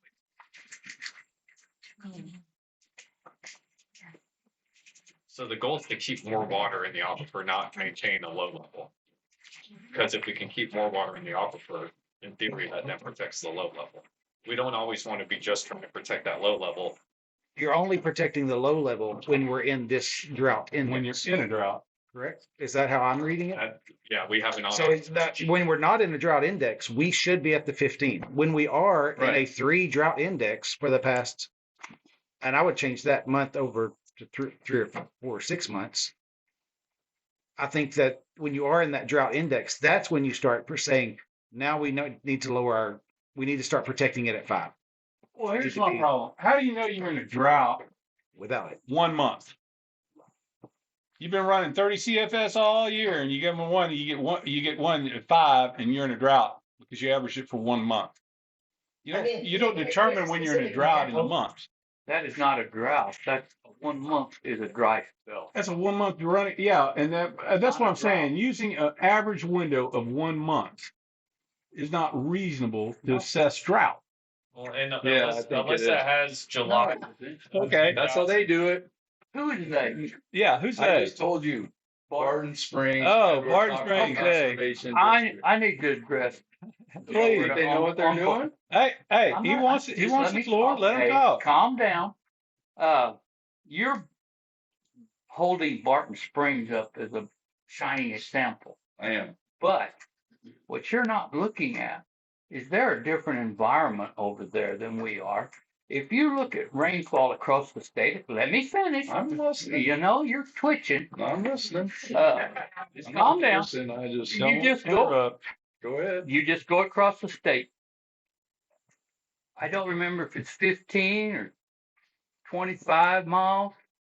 Somebody else might clarify that, but you get more rainfall. Oh, the farther east you go, the Further east rainfall you go. averages go up Is not Austin further east than us? For a every, whole lot. for every 25 miles. Is it 25? predictably, Okay, thank you. In Texas. if And you go that's- West. you that's go 1 the inch or- fallacy That's in not- yours. No, it's not, because the same idea of not letting the spring be unduly lowered by doing something about it. They do something about it there because they have a valid DFC that works. And if we don't do something similar, 1 month We- average isn't a valid. that's how they do it and it works. No. It may be a valid DFC up there, but it's not going to work out So, here. so now that we've seen Same it, spring. now that we've seen it at 1 Oh, month, we got can the you same change thing. You it? would ever Can you form change it a- to 6 which months? I know 12 you months? haven't. Yeah, You would know let him 5 for a minute. you can have rainfall 4 months, 6 months, and man, you can hit it. That faucet turns off. There's no rain, and it may be a month, maybe 6 weeks. If you prepared your land right and you got all your fertility right, all kinds of things, If you look back at you can weather that month or 6 weeks, and then it'll start raining. That is not a drought. A drought is when it stays perpetually dry, and you get a cumulative effect. But First year is dry, the second year is drier, the third year it gets worse, you know, and it just This keeps is working going. is It, the longer the 1 drought. month is not a drought. We It never changed has one. been. We changed one thing up here. We changed the 1 to a the 6. way it happens. And there's your Randy, percentage is difference. If that creek goes 83%. dry, you call it a drought or not a drought, that creek is dry. So you need to do something about it quicker than 5-year average. That's too slow. And then 12 months. everything dies and you go, oh, well, we should have Doesn't done always something. die in a month. Look at the Okay, trees, gang. man. Hey, They don't dry. I'll beat it to death if I have to. I got two Okay. conversations going on. Go ahead. Hey, I'm chill. you better be. Because I'm getting real tired of it. I got two conversations going on and somebody wanting to ask a question. So Please. the Palmer Drought Index comes out how often? It's released monthly and it's also provisional data set, so it is subject to change. It changes colors all over the map and it determines drought. When you look at it in sequence, it really gives you an idea. But when you look at the Palmer Drought Index one page at a time, it doesn't really tell you a whole lot. But you have a secret. But what I'm saying about the Palmer Drought Index is it starts out at mild drought, medium drought, and it shows you when you get to extreme drought. So it's a good way to say we are in extreme drought. 5 levels, right? 5 or 6. There's 5. 5. That's what I thought. It's not a good way to manage the aquifer. It Well, lags, and when it came up on the other side of the equation, which when we could have a high spring flow, you could pump, and it's like severe for 3 months, and it didn't even change, and then we had spring flow up in the 30s. Well, So the Palmer Drought Index, in my mind, is I want to hop in. I want to hop in here right here because we're not talking about necessarily using it. Okay, we've got a tool that we're using it to run numbers with. Okay, but ultimately, I don't care what the trigger is. We don't have to have the Palmer Drought Index written into the statement. We could just put drought in there and let the future board decide whether they want to use the Palmer Drought Index, they want to use the monitor that's in the spring, a combination of all these wells or whatever. Let them do it. Okay. We don't have to tie this DFC to the Palmer Drought Index. I don't have a problem not doing that. In Barton Springs, since we're using them as an example, they use a water level in the Lovelady well, and they also use spring flow, and they use those two for their different drought triggers, their drought thresholds. And so we don't have that luxury right now. We don't have that data right now. And so we're using Palmer drought severity because it's the best data that we currently have at this moment in time. In 6 months and 12 months, we'll have better data and we could adopt a similar strategy where we are using those things to provide us our drought triggers that we know, hey, when spring flows here, this is drought trigger 1, or when the water levels are here, this is drought trigger 1. That they use those things in combination, and they then look at 30-day averages of where those are. So their 30 days isn't about whether or not they were in drought for 30 days. It's where were those levels in that spring and where were those levels in at that water level for the last 30 days. And that then informs their drought, where are those indicators over the last 30 days? They've got 4 different drought tiers there. And based on where that average is, that then informs their drought management. right, but they prioritize spring flow over drought condition. I mean, it's about the spring flow in Barton Springs. And they have an endangered species, so they're required to. That created the EAA. And Like I said, Vince, there's, every spring has an endangered species. Oh, really? And their low number when they adopted the Really? DFC was a low number that they thought they would never get close to. Yeah, And we all so hope we don't. historically, we get to 0 here. And so they're different systems. So going to what Director Schott was saying, we're trying to compare the same system because they're both karst spring systems, but that system is a beast compared to what we have out here in terms of what that spring flow historically looks like. Oh, it's not high, right? Yeah. And their low number is their worst case scenario. We'll never get there because we've got all these great scientists, we've got all these great tools in place, and they're 2 months away from getting to their low number now. One thing I want to mention right now, because it hasn't been brought up and it needs to be pointed out. The only reason that the Palmer Drought Index was used, if I understood you correctly, was because of the close correlation it has with spring flow over the time that we have to compare the two. That's why that was used. It doesn't necessarily it's not set in stone that we have to use that as a trigger. But if we're going to have a second tier, we need a trigger to recognize that we're in drought conditions. So we can just generally make the statement when in drought, or if you want to tag it to extreme drought. I think that's going too far. I would just say drought. That way the future board can establish what level they want, whether that's 1, whether that's 2, whether that's 3. Well, with what I'm hearing you right, Wes, is 1 month doesn't work for you because you don't think it's a smart way to do it. So, Yep. so I would go on record to say then forget about second tier because that would make it worse. And Vince, you said 1 tier is probably better anyway.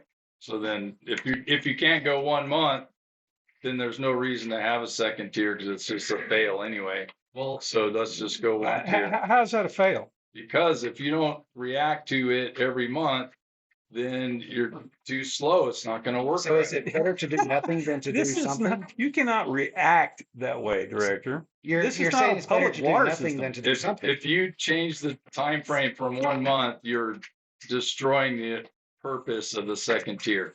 How Well, does that destroy the purpose of the second tier? I want to understand you. I don't see how if we do it like she has up there, 15.5 with the drought index of 3 at a 6 month averaging window, how is that not better than It's nothing? not better. It's worse. How? I want to believe you. How I wanna does be that on your destroy side, it? but When you you're gotta in tell me. drought, it puts you into that thing, and all you got to achieve is that lower number. Like all you got to achieve is 5 CFS Under a drought, yes. No. But if you're not in a drought, then no. and in drought, we missed that 5 CFS too. It's If not- we're It not in a still has drought, a if we're failure not in rate. a drought, Vince, is it better, Vince? Is it more protective of the spring flow to go? The 5 DSC for does not 6 protect months? spring flow. I'm saying, but does it give you more tools to do good later? I don't think so. If you go to 6 months, that's like, we used to be, whatever. I keep saying we had 24 for a year. The intent back in the day, I don't care what the proof was. The intent was, Wow. the proof was bullcrap. The proof is baloney. I'm just gonna go on record. that the Okay. proof- We only missed it twice, Vince. We got a 98% success rate. We only missed it if you 2 did it years. yearly, So I think hearing you and really thinking about, I think what your concern is, I think when I think 6 months, I think that provides you an appropriate time to know you've established drought. That makes a lot of sense. Hey, we've had 6 months of this. We know things are getting bad and they're going to probably get worse. I completely get that. But then I hear your concern with, well, 6 months, it doesn't matter because things are changing. Well, and you say we're in drought all the time, so we're only we gonna can be get- trying to get 5 CFS all the time? That's not We right. can get rainfall and we No can be way. at 30 CFS, yet we're still allowing drought conditions to We're- persist. But when I think of the tools that we're going to have to put in place to protect this spring, if we go with 6 months as the drought averaging window, our tools need to align to that, but then can be more restrictive. But I do hear what David's saying about the 1 month. Having tools that are aligned with 1 month at the end of the day are probably where we need to get to. But in terms of a DFC statement, is that appropriate for where we are now based on the data we have? I don't know. When we wanted to define the drought like exceptional drought, Barton Springs has defined their drought as they see fit based on their own triggers and thresholds. We can get to that point. Yeah, that would be like us saying we're in extreme drought whenever the spring flows less than 8. Like we could just say that. That's what they do. Right. And so we can get there, but for us today to They would- say drought or I extreme mean, that's drought, funny. Look at Wes. He thinks that's funny. Like I think it's funny because you can't do it right now because you don't have the data to support it. You can state it. We can vote on it. We can pass it. We can put it in paper and have it, and it won't stand. That's why I'm sitting over here smiling because it won't hold up. Vince has said we got too much data, so I don't know what the story is. we need more time to look at all the data. I mean, I wish I had all these answers tonight. I'm not putting. I'm not talking. I don't saying, understand like, how what's going the from story? 1 to 6 months, from a 1 month average to a 6 month average, has destroyed the whole purpose of having a second tier at all. Oh, we don't even need it. Well, let's just go with first. I'm down Yeah, for going with because 1 tier. that's- I don't have a problem with that. And let's go home with the meeting and get Let's down do the it. road. Let's do it. Then let's leave it how it is. I make a motion. Hang on just a second. We got one more question. Thank you so much. I think Alyssa was super close. The last time Director Palmer asked to plug in the 15 or the 5 for the low end tier on a 1 month basis without the Palmer drought index. Did we ever run it with the Palmer drought index? And if not, can we? Yes, she did. I believe we ran it both ways. Can you change that back to 1 instead of 6 months? Yes, sir. Not that. Not the trigger. Yes, But- that, but- The average. Okay. It's gonna take a second update. Sorry. Yeah.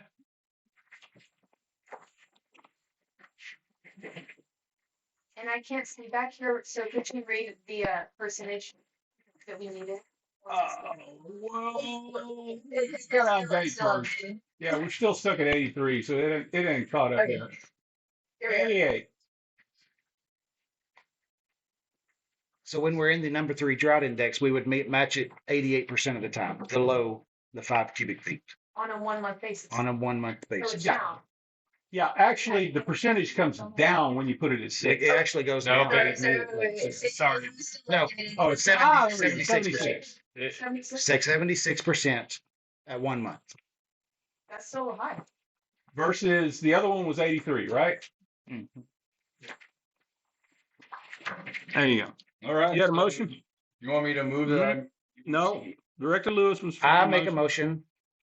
It's as it's written up there, 15 and 5 with a drought index of 3 and a 6 month averaging window. I'll second that motion. Well, time out. You didn't put the low level on it. So Yes, you 15 did. and 5. 15 at the high, It's 5 right at the there. low, which Right is in front giving of you you. your 5 cubic, your 5 CFS. And then the drought index is a 3. That kicks off that lower, that makes when we're, Now, put it Are you talking about keeping the index in there, or you want to do the Yes. wording where it's just a drought so that they can just establish what their triggers are going to be later on? I think we need to do the drought index. Okay. All right. I'm just making sure what the motion is, why don't you just go 1 month? and I'm still seconding that. Because I like 6 months. So that's the motion and the One second on month the is floor. just bingo, Discussion. bingo, down, up, down, up. She So told that's us my last month motion is it's trigger 15, calling. 5. Go ahead. Go Get ahead, in the Director. middle and do 3. Hang on just a second. Yes. Hey, hang on just a second. That was my comment, if we go too short, we're just gonna be triggering, popping out, popping back, popping. Nobody can make plans with that. You guys do what you want. I mean, you're not listening anyway. You don't have anything further to add? Get anything in? How many hydrologists are in this room? One that I know of. One poor guy. I want to hear what you have to say, and I don't want anybody else saying a word. I'll take care of that. I want your recommendation. You're the hydrologist. You know we want to protect this spring. How do we do it? That's all I want.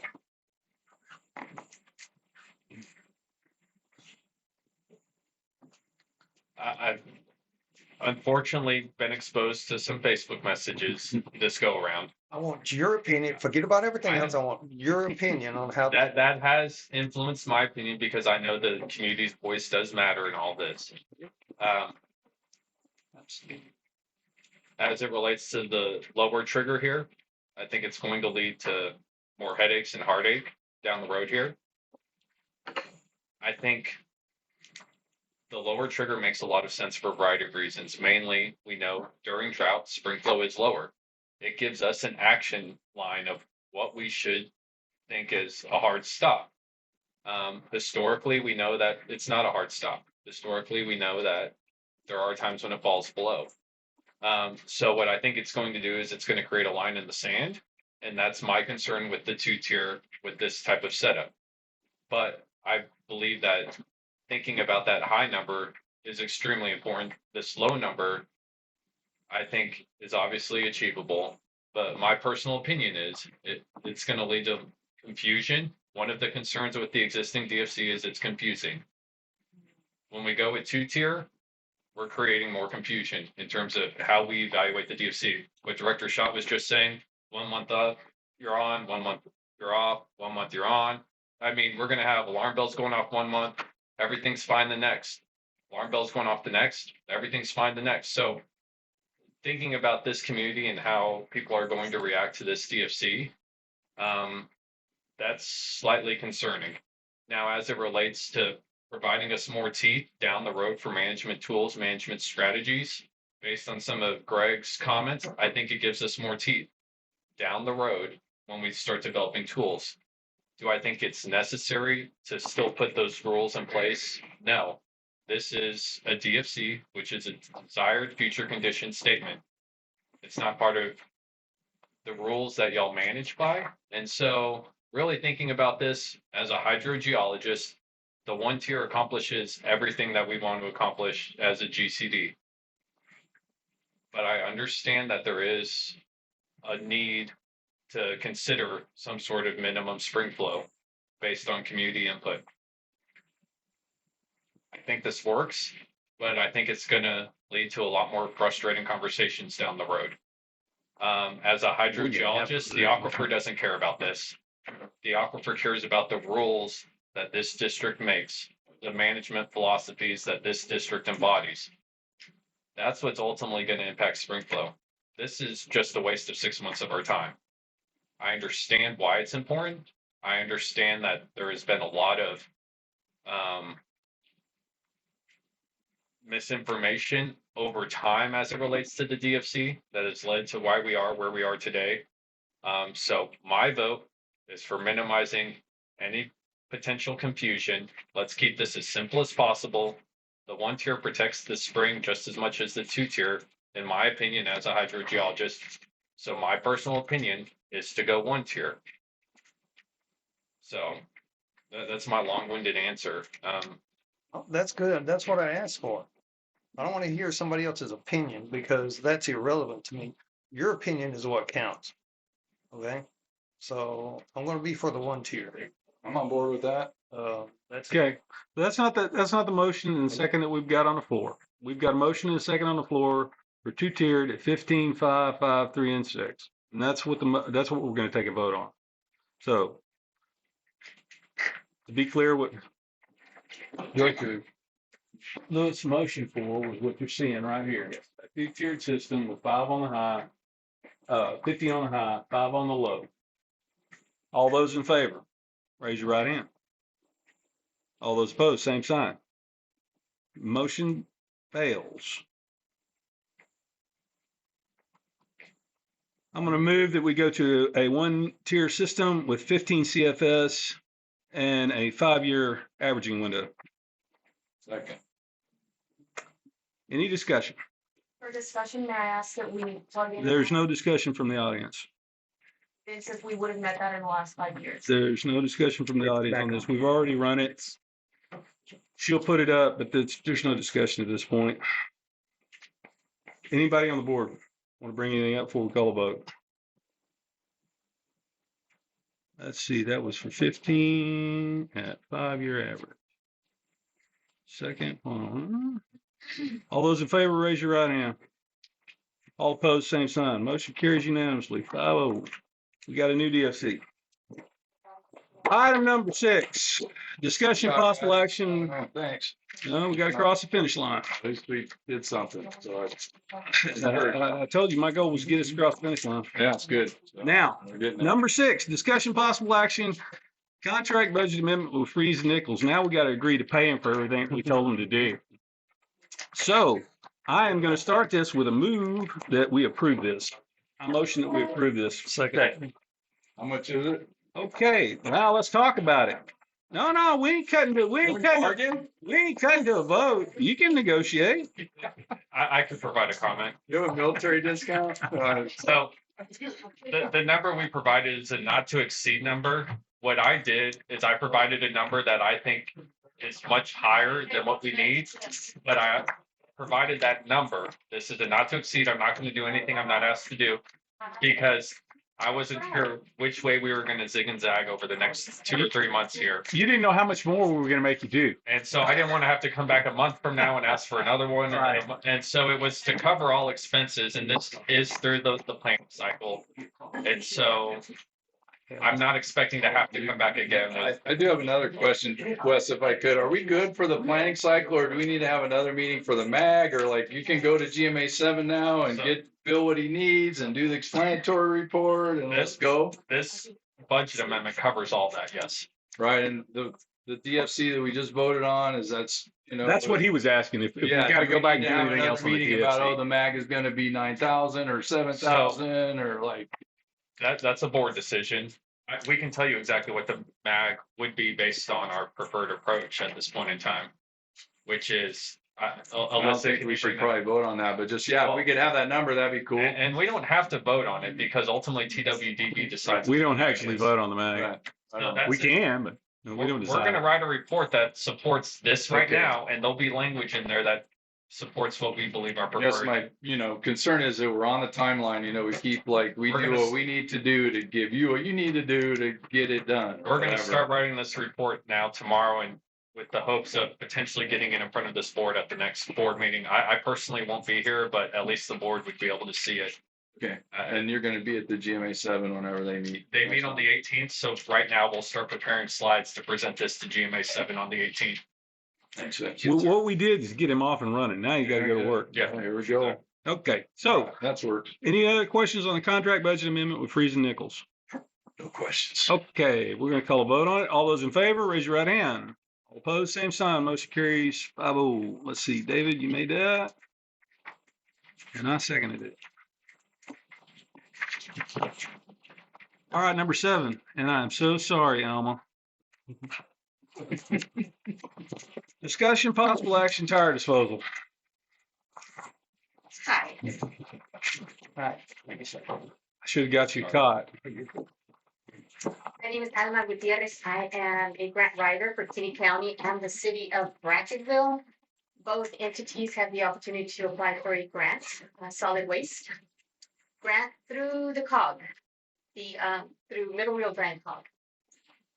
Middle Rio Grande has $78,000 for a 2-year period for 9 counties. So that's not a whole lot of funding. So we're going to apply for the grant to do entire scrap tire pickup, disposal, and We've done this in the past, right? we have not been involved in the past, but I do understand that the city has done it in the past. They both agree we should go through the county. That way we service a bigger area, like the city of Spofford and the ranchers and things like that. So I'm here just to ask for your financial support in this initiative. We plan to apply for 15,000. The county's probably going to help us out as well, and the city is going to do all of the collection and saving. So do we have a number that we're looking at, or are we just looking at a commitment for it now and then we get a finalized deal that we? I have to include it in the grant application. The grant application is due on the 23rd of March. So a financial commitment with a number. Is this a matching grant? No, it's not a matching grant. No, it's But not. we don't think that 7,000 is going to get us. Well, it's not going to get very far. Do we have any idea what it cost on the trucks the last time? What it cost for a truck? 2,300. 23. Mhm. What were we doing before all this? We allocated money each year for it. Yes, and so I'm not sure when the last year was that the It was like- city I think applied. Was that just for the city, the 2,300? Yes. So it's gonna be a little more. So it's Well, gonna I be think more. what Alma's talking about is per truck. I Yes, mean, per they truck. fill Oh, up a okay. truck down. We actually on one of these, I think they filled up 5 or 6 one of the years that they did. They quite a few of them. Yeah.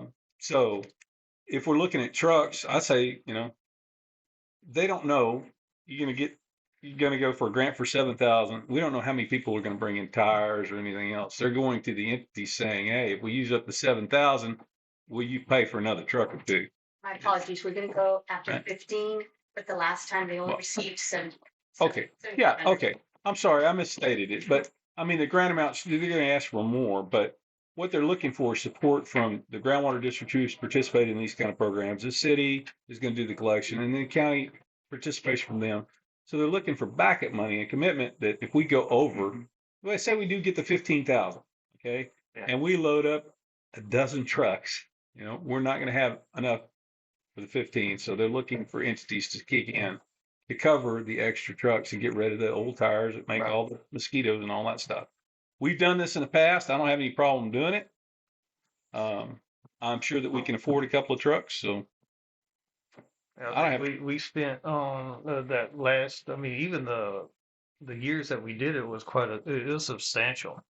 And that last one we drawed it out a little bit more than that, and So you did it for 2 years? we did it for a lot more than that. We done it for since Stan Metcalf was on the board. I mean, that's years. It's been going on. They don't do it every year, Yeah. but they have done it several times, and we've done it in conjunction with the city, and I don't know all the details of it. But Do we need to give an amount, or are you gonna leave it Exactly. open? I would say we commit an amount. I don't mind committing an amount of $5,000 to it. Well, if it's 23 a truck, that That take would care of cover, 2 trucks. that'd cover a couple of trucks, you know, and I think that's a good faith deal. And it's good. I mean, anybody else got anything to think about it? No? I think that we It's a were, lot better than somebody throwing them in a silage pit out in the middle of I a farm just and defer to cutting Matt. and Matt, you've been doing this a setting long them on time. fire. I think I don't know what you think. we had a lot more than that into it. I would go 10 grand easy.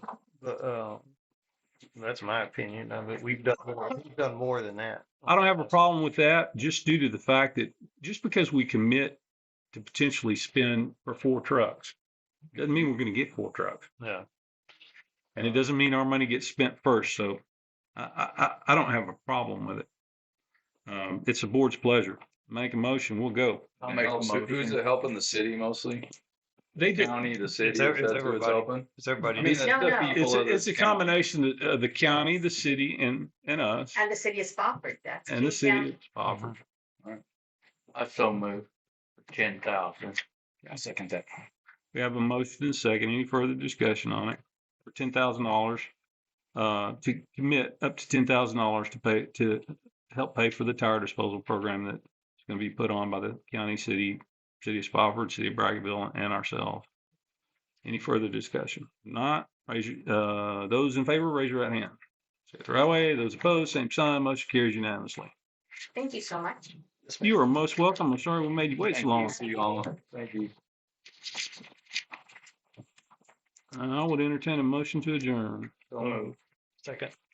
Motion has been made and seconded to adjourn. All those in favor, raise your right hand. All opposed, same sign. Thank you very much. One more.